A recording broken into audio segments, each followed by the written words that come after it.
I'll get rolling here, folks. Sure. And I've seen and know some of you. I'm Cuccinnello. I live in Summit, and I'm the Summit Town historian and the Village of Stanford historian. And I've been writing books for a bunch of years, and this is one of them. Women who served. I always try to write about stuff that's kind of less in the news, if you will. So this was one of them. All of these ladies in the book have something to do with Schoharie County, some kind of connection. I started out doing all the wars. The Civil War, no ladies were officially anything. They were there, but didn't get paid, and they weren't military or anything.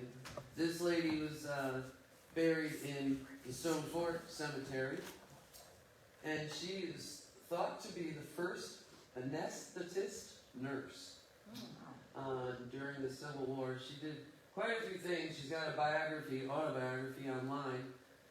She brought some kids back from the South when she was down there and involved in temperance and whatnot. She taught at a school in Schoharie, and she did quite a bit. This lady did not live in Schoharie County, but she, and I noticed her name, Margaret Outerkirk Huffmeyer Stevens. So Outerkirk would be her maiden or birth name. But it says how she went to Schoharie to serve in the 134th. Schoharie County's, most of the guys in the Civil Wars from Schoharie County were in the 134th.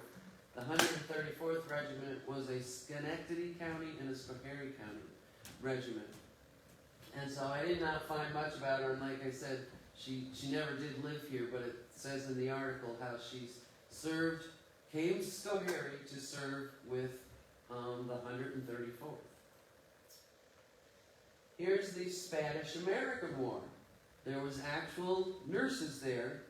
Can you imagine trudging around in those white dresses to the ground in 1898? They also were not officially military. They were paid like they could get a contract, and they got $30 a month to be a nurse. I found one possible nurse, Nettie Esterbrook of Franklinton, but I was never totally sure if she served. Here's some betting, of course, World War I, then it was official with women. And so I've just got, this is one of the ANC, Army Nurses Corps. And posters started to get glamorous to try to entice women into the Navy. This one for the Navy. And here's the Navy Nurses Corps uniforms. And they tried to get more women involved in nursing. And in the middle there it says you could earn anywhere from $15 to $25 a week as a nurse. This was in a Red Cross magazine, also World War I time, 1917. The other way women served was in the Salvation Army. One lady went from Schoharie County, and they were called the Donut Girls or the Dough Girls. And evidently they really did. It was just huge kettles of hot oil, and they would set up like a tent, and they would make donuts. And the reason they did the donuts and the coffee was it was easy. They could just throw it in these huge vats of oil and make a donut, and it was quick and easy for the soldiers to grab something. This lady did also not military. She served with American Red Cross and helped her husband when he was during World War I. That was her that I just mentioned, Julia Van. Took me forever to do this last name, Van Scoik. I said it wrong for forever. This is it's very hard to get pictures of women back in the day if you can't find them like in a yearbook or whatever, because they weren't putting them in newspapers for the most part till after the 1930s. There wasn't a lot of newspaper pictures of it at all, and but this was one way. This was her passport picture. It's a way I can get pictures sometimes, and that's on FamilySearch.org that I find these. I think this is 1917. I think that outfit is a little bit risque for 1917, and this was to entice people to have victory gardens to grow vegetables. Here's a Navy female yeoman F, and it's specifically like that, an F in parentheses, F for female, and they would do clerical work. I'll probably skip over the newspaper. They're from all over. She was a veteran. Where was she from? I think she was buried in Brickby. This one is the only one that I know of, a mother-daughter. This is the mother, and she was actually born in Canada, 1893, and lived in Massachusetts for a while, and ended up over here when she got married. Eliza Morton Coates Bout. This is the pictures from her grandson, Robert Beach, and to his knowledge, this is the only picture of her at all that exists at all. And this is her, this wouldn't be an original, but this would be a write-up. This is her coming into the United States from Canada. And like I said, at the time she lived in Massachusetts. This was the only one that was Salvation Army. Lulu Elizabeth Lawyer. One of 250 women that went in and then she was as a nurse and a donut girl. They were supplied with a helmet, a gas mask, a .45 revolver, and sent in. That's the way it was written up. And then she got married after that. This was a letter soldiers wrote to her and the other ladies that were in the Salvation group. I don't remember where I got this, but it was a handwritten note thanking them for making them donuts and helping them out. And that was to that Miss Lawyer. This one's too scrubby to read, but 1918, New York State took a census of where all the nurses were in case they wanted to send them to war. They wanted to know how many were in the county. And here's, like I said, the Salvation Army trying to entice. And like you've heard me say, I counted any kind of service and any connection to Schoharie County. And so that's why all these different. And like this one also, she didn't serve in the military, but she was connected with the Army. She served in Washington, D.C., Gas Defense Medical Department, Equipment Division, and Aircraft Production Division in Washington, D.C. That would have been pretty unusual for all of these ladies, 1917, 1918. That would be pretty unusual. This one, she was in the newspaper quite a bit with like PR kind of stuff. Antoinette Bevilacqua. She was a lieutenant captain with the Army Nurses Corps and sent to Italy. I wonder if she spoke Italian. I bet she did. And this is her also, see, here she's the county health nurse. Another way I got was yearbook pictures. This one I went to Cobleskill and went through all the yearbooks. Well, Cobleskill, Richmondville, the original Cobleskill.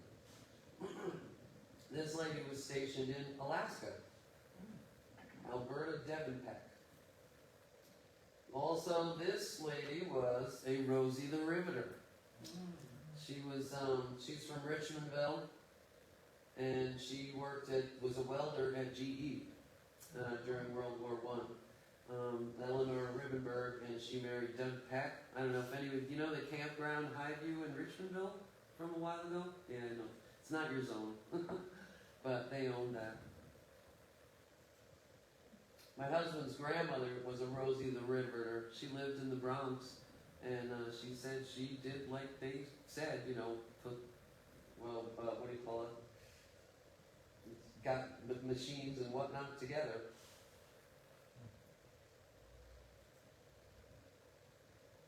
I always notice how glamorous these pictures. To be a cadet nurse, a girl with a future, a lifetime education. And they're always gorgeous and bright red lipstick. This lady, I think she was, I forget where she was. She graduated only. I think she was a Richmond girl, but maybe not. This was a Cobleskill one. Here they put two girls leaving and went into the wax. Let's see, they have two different, they had WAVES, and some of them had two A's, and then they just, I mean, it was basically the same thing, they just changed.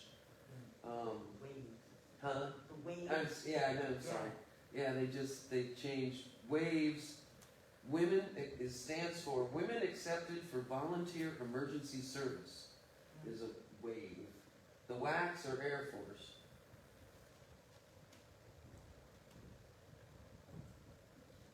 And there was also, I never heard of this till I did the book, WOWs, like Rosie the Riveters. WOWs stands for Women Ordnance Worker.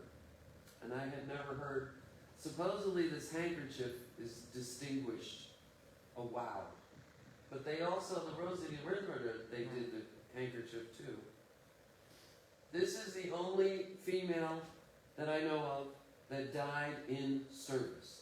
She wasn't in battle, but she was in Europe, and so she was active service member. This is the only female that died while in active service. And this is a memorial stone in Cobleskill Cemetery. This is her stone in Great Britain. And they all look like this. The American cemeteries, the stones are all the same. That's another Miss Charlotte Snyder. I don't remember where that one was. There's another, oh, that one I had before. Yeah, it's a Cobleskill one. I think it was a Richmondville one. Whoops. This is the most highly decorated female that I know of in Schoharie County. Colonel Marjorie Dolezal, she's a Truax. If you're ever anything with Charlottesville, there's lots of Truaxes, and then there's this Truax Road, and so her maiden name's Truax. She served World War II, Korea, and Vietnam, and also she as a retiree also. And that's her pictures. I know somebody that mentioned they chatted with her, because I think, she died like 2011. Somebody chatted with her and they said she was pretty stiff. She was opinionated, I think was another. But she got married kind of late. And my next book is Summit Farms, and she owned one of the Summit Farms that's a historical farm up on Truax Road. One of the names is the Truax Farm. Did you ever hear the book, The Warner's Four Wars? That's where he lived, at the Truax Farm. And the stream to the left of the house is where he buried his books when they didn't sell. And, That's interesting. yeah, and then they got found later. And that's at her house, Truax. So it's called, I forget what the first name was, but then Warner and then Truax. And there's a little Warner cemetery back up in the back on the property. I went there, I do the flags for veterans in Summit. And there's this little cemetery in the back of this property, the back corner. And I just was I mean, a little bit of a walk, and I went up to put the flag on, and as I'm coming down, I saw all the security cameras on the house. I said, oh, wow. We'll see how this goes. I didn't get any calls. So That's a good thing. I know. I thought that was really dumb. I should not have done that. She was Navy. She worked for the Albany Times Union. Here's a WAC, joined the WAC, Women's Army Auxiliary.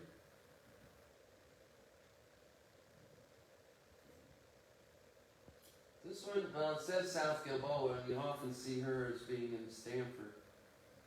Ensign Ann M. Whedon. Red Cross uniform. And I put this in because this would be World War II, the ration books. People that are older remember the ration books. Here it's, I don't know what they all are. Oh, the stamp here is for getting sugar, how much sugar you can get. And here is, I'm guessing, for a spare tire. Because I've seen articles in the paper on who could get tires that month. You know, they would write up who was allowed to get tires.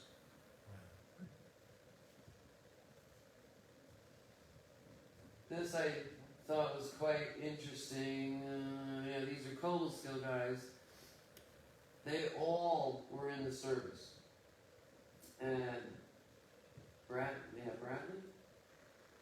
Oh, Bailey. Sorry, Bailey.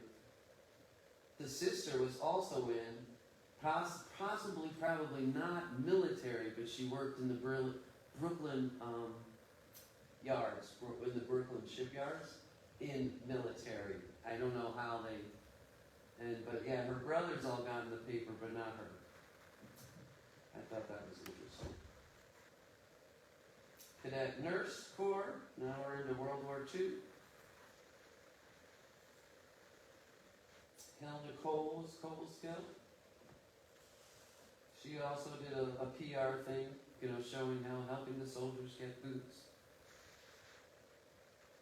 She was also Cobleskill, and she ended up moving to California and became an author and changed her name. So she was tricky to find, this one. Mabel Dietz. Here I got, this one was a teacher in Cobleskill. So that was the only picture I could find of her. She was only a teacher for a couple years. Here's Cadet Nursing Corps. There's one, Betta Holmes. And here's yearbook. Here's a, Stanford Jefferson, maybe South Gilboa. She was married 3 times and got buried with the first guy. Married twice, and she got buried in Jefferson with the first guy. I don't know what happened to the second guy. Oftentimes, here's a girl and her brothers going in the service. All went in. And that's the one, just the gravestone one I did. And so she was in the Stanford yearbook. We have almost all the Stanford yearbooks at the Stanford Library. I work in the history room. We have almost all of them. And we have a bunch of South Cartwright and some Hobart.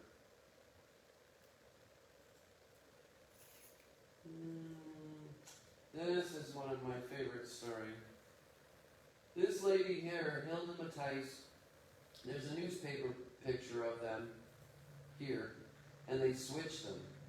They wrote them wrong here. This is Hilda Matthijs. This is Johns. Yeah, Helen Johns. And I did an article. I write articles a few every month. Sometimes they hit the paper. On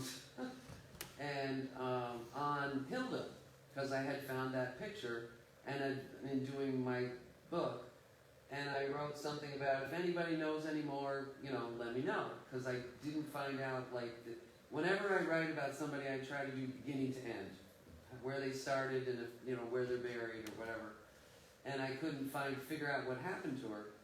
And somebody gave the article to her husband in Baltimore, Maryland, somehow. Wow. And because I wrote at the end, if anybody knows anything, let me know. And he called. I happen to know a little bit. I was married to her for, That's 40, great. 50 years or whatever. Sadly, she had died. And he told me all kinds of things, sent me this picture. They met in the service in Texas, and he told me the whole thing. It was like a double date thing, and and got mixed up or whatever, and they were both getting discharged soon, and they went. He was from Chicago. And he was a pilot. He thought he could just borrow or get a plane and fly back to Chicago because he was a pilot in the service, and they didn't let that roll. So he said they had to take the bus. So they took the bus back to Chicago, and I think they got married there. They knew each other for like a couple of weeks or something like that, and they got married. So he told me all about it. That was so cool. I think he since died not too long ago. And then I ended up writing about this lady also. And he said they stayed friends, all, forever. I printed this, the other lady died earlier. Here's another lady, the only picture that they knew of Clara Provost. She would have been Cobblestill.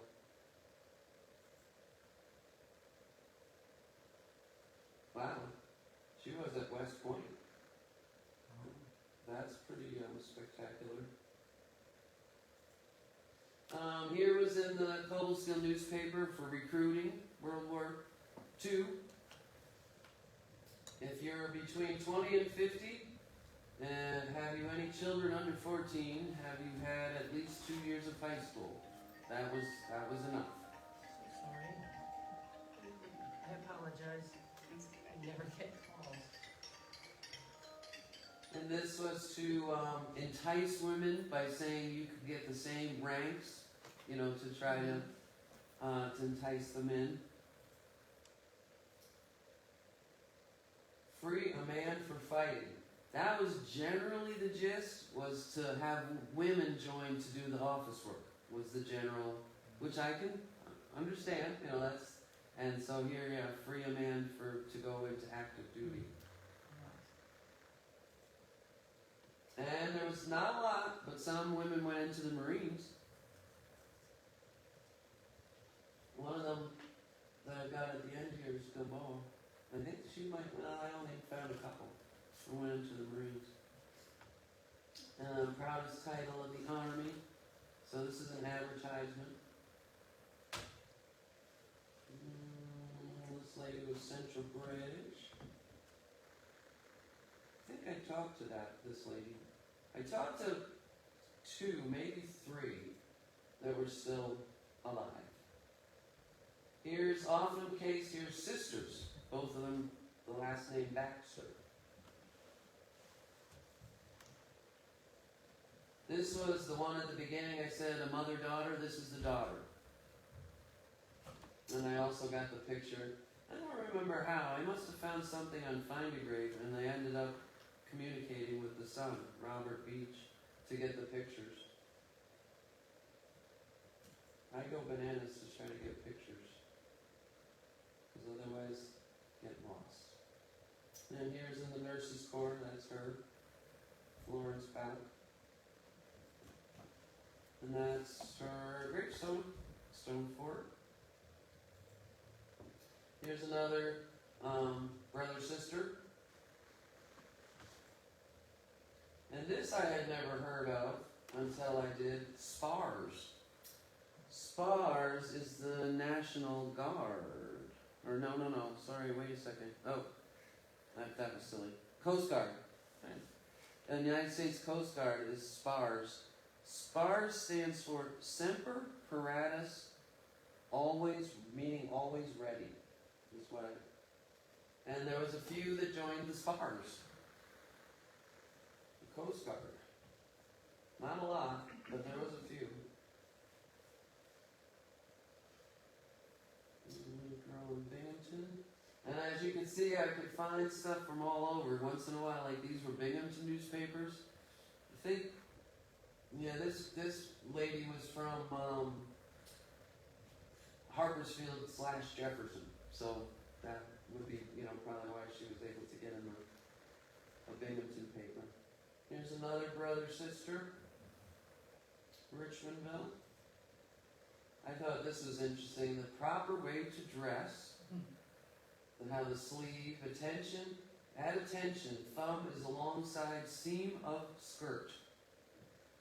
Can you imagine following all those rules? I guess you would just get used to it.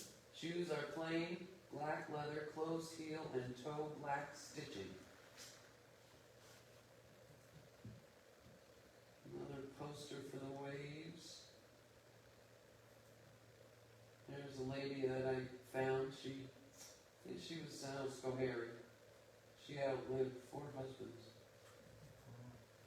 These folks are actually not, and they came right after the end of my book or whatever. They're actually not Schoharie County, they're Worcester. But a lot of times, Charlottesville folks kind of, with Worcester, since it's close. And they were just such cool pictures. I'm suspecting it's in Washington, D.C., cherry blossom time, maybe. This lady was a school teacher in Middleburg, Olive Bray. This lady was from, originally she was from Summit, but here she was, and it wasn't unusual to go to high school down in Cobblestone, no matter where you lived. I chatted with her briefly, but she wasn't really interested in chatting. So, which happens sometimes. Thelma Eggleston, getting married. Now they're in the Cobblestone yearbook. The Cobblestone yearbook was Coquillian. 1950s flight nurse.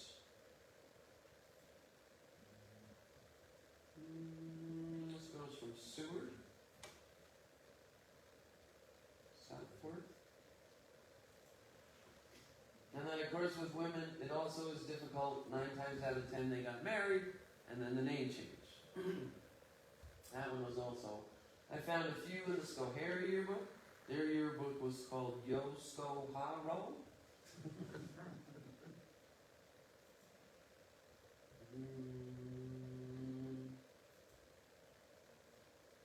There's another Cobblestone one.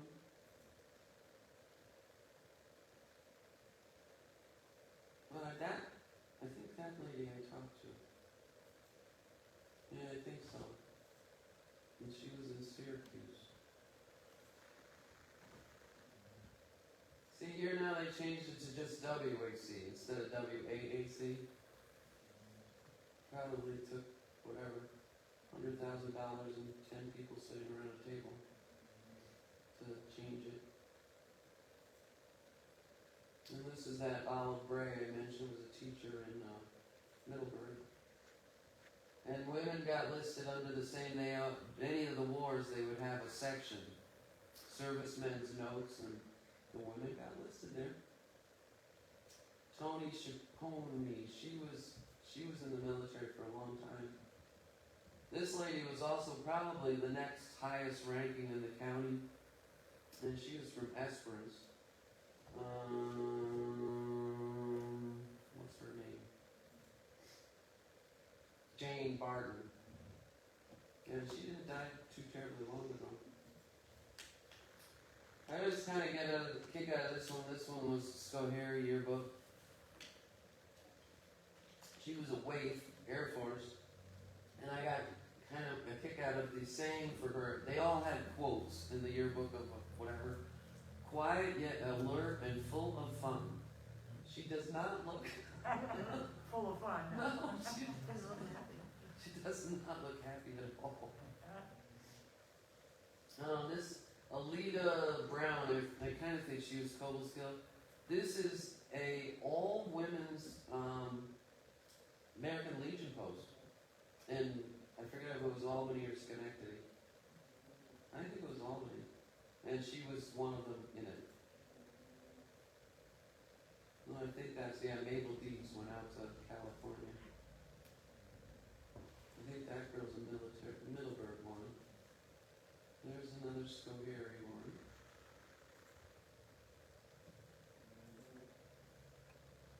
Well, these, I don't know why it does that. I must have done something tricky to make that happen, I don't know why. But that's... I can't help you with that. That's video. That's, Gilboa, well, yeah, it would have been Gilboa Conesville then, yeah, 1950s. Yeah. Bradenburg? Yeah, Myrtle Young is right below that. I don't know why it's done, I think it did this at home too, that. I must have done something, yeah. I don't know, I must have put the super duper button. Yeah, Doreen Bradenburg, North Portland. She was Air Force.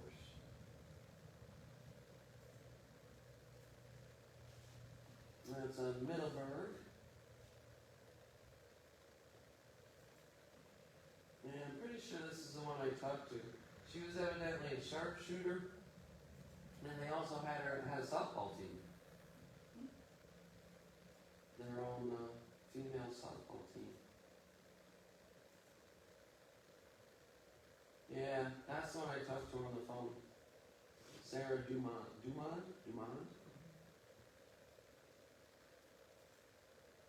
This is that the one I found in the Richmondville yearbook. And she was in the Marines, Women's Marines. That's another Gilboa Conesville. Charlotte Bell Haskin? Anybody? It's Bob's cousin. Who did So she? she would be B's cousin. Hmm. She would be B's cousin too. Who did she marry? Oh, I can't remember his name. There's another Gilboa Conesville. Mary Carolyn Pfeiffer? Oh, she became Clarence R. Laux.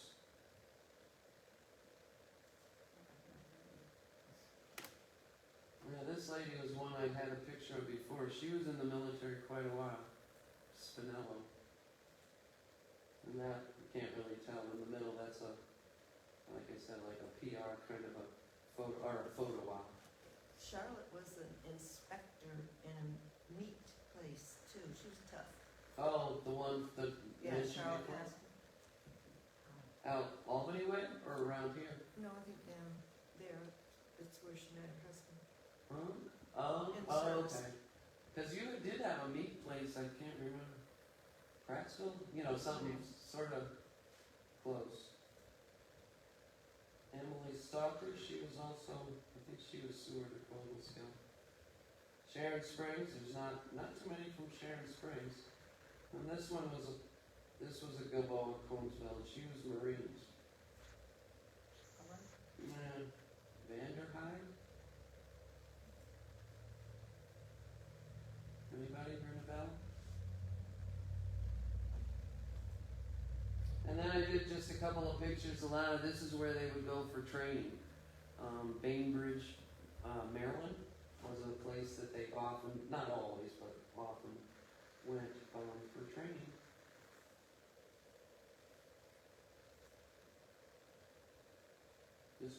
She was in when she was younger, but that picture's when she was a teacher in Schoharie.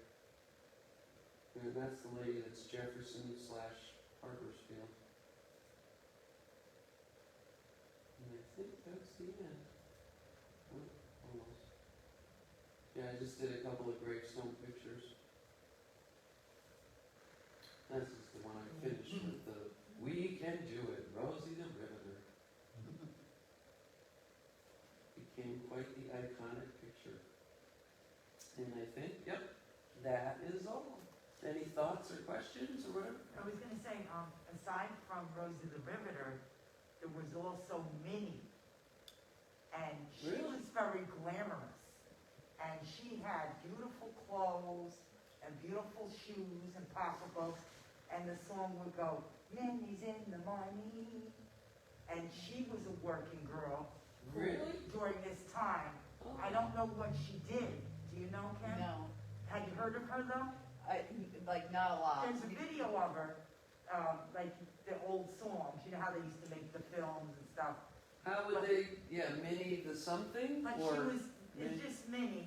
just Minnie? And so I think if you probably searched on YouTube, Minnie's in the Money, and she was sort of a counterpart of Rosie the Riveter, where in Rosie the Riveter, you see her, she's like a tough gal. Yeah, But Minnie, she might have been working in the offices or something, but I guess the draw was, you know, if you work, you could be like Minnie, and you could have beautiful clothes and shoes. well, So, it's very interesting. oh, Benny wow. Goodman is the one who made played the song Minnie's in the Money. Oh, okay, yeah. What's that? Minnie the Money? Benny Goodman, I'm not surprised.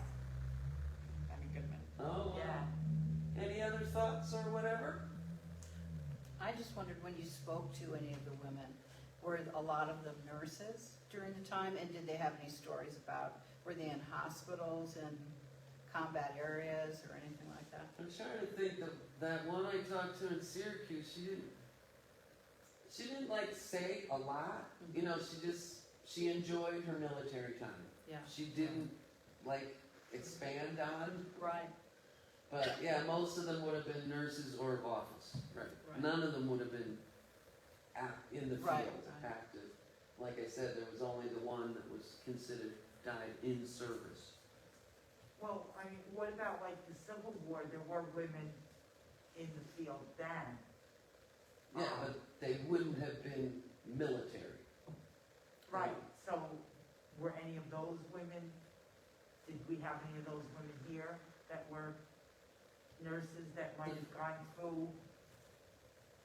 The very first one I know was from Schoharie Uh-huh. and was a nurse in the I can military. imagine, just like the men don't like to talk about it, maybe Sure. they might not like to talk about it, brings back bad memories sometimes. Yeah, and I mean I did everything before Korean War. You know, anything. So Yeah, Yeah. I mean, there's certainly Korean War folks around, but Or for even finding, Vietnam would be interesting, because there's Yeah. probably a lot.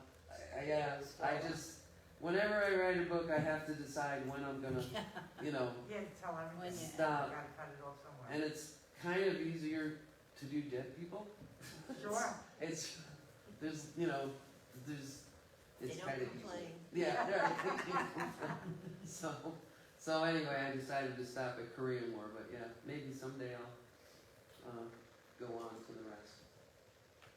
Any other thoughts or questions or whatever? What is the name of your book? Women Who Served. Okay. She's got And that Lawrence woman that you showed in the very beginning, where is she from? Schoharie.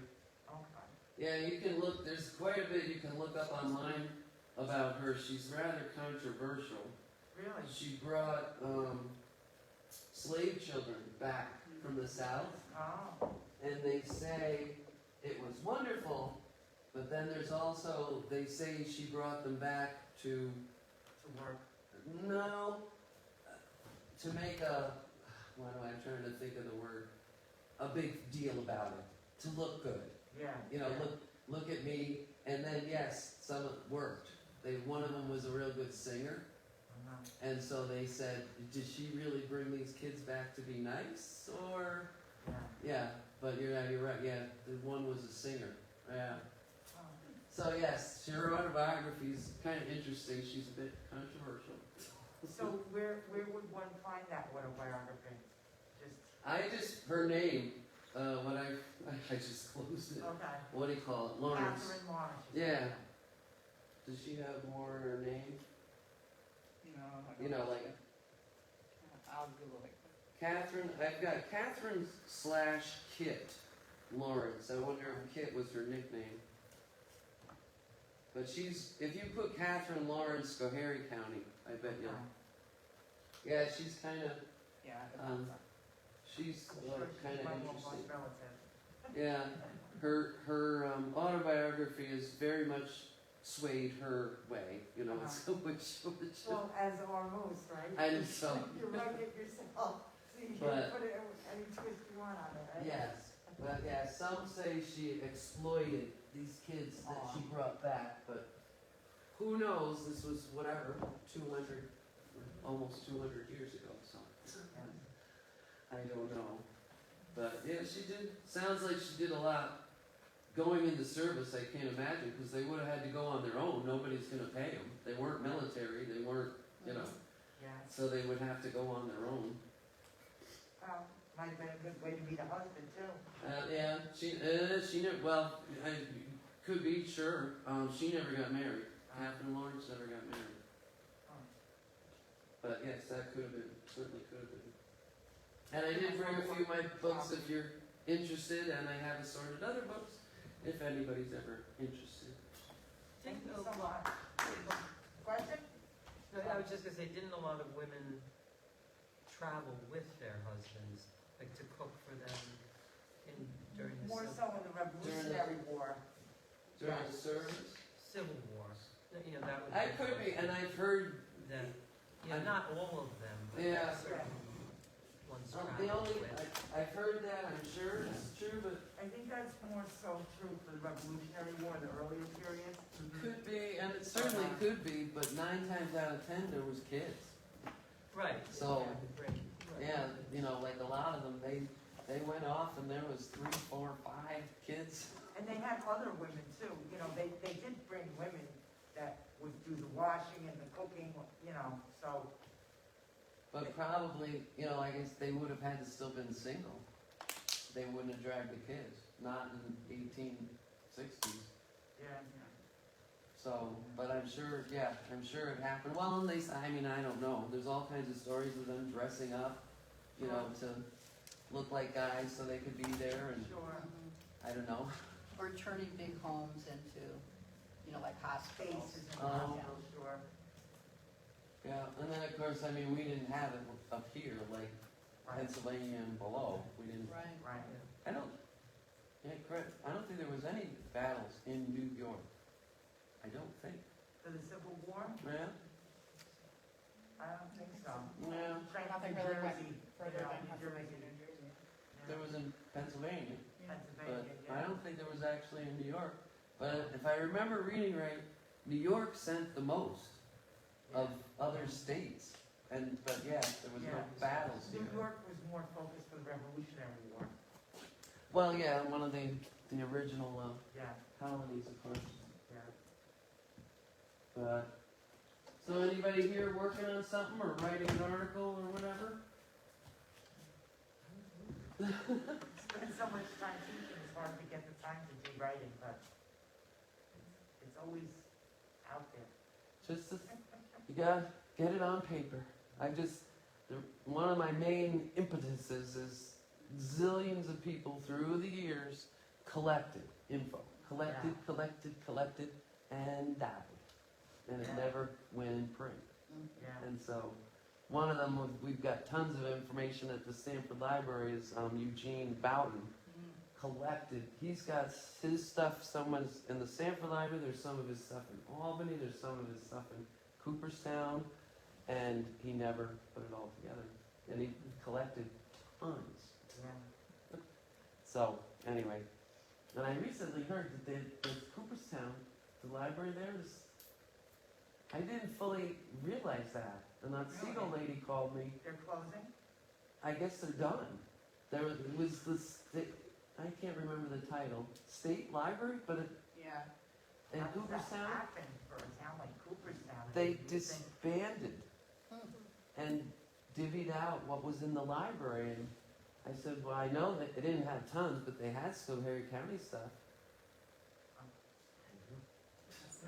Yeah, lady Yeah, just spoke to that's the What other. does that say about the cultural atmosphere of a town? I mean, you think Cooperstown is so illustrious with Baseball Hall of Fame and Yeah. beautiful architecture. I'm shocked, the museum, I mean, I'm shocked. to I hear don't that. know what because let's see, next door was, museum. They would have art Yeah, the shows Farmers and all that. Museum. Fenimore Art Fenimore, Museum. yeah. Yeah, Fenimore. From what this lady said, it's, You would think they would want to take that over and make a history room or something. I'll have to see if there's like anything there or what. Yeah, that's shocking. But yes, you would think Cooperstown kind of has Yeah, heirs, you know, Yeah. that they would. And it's just down from the Onondaga, which is yeah. a big deal. That's high. But yeah, I should take a drive out and see if she said they shut down. I went there once a long time ago, because they had some Schoharie County stuff, but never. Oh well. Would you like a snack? Well, thank you for having me. I'm gonna scoot. Yeah, sure. I'll. I know you have this. light out there. I know I become a sissy of not driving at night if I can help it.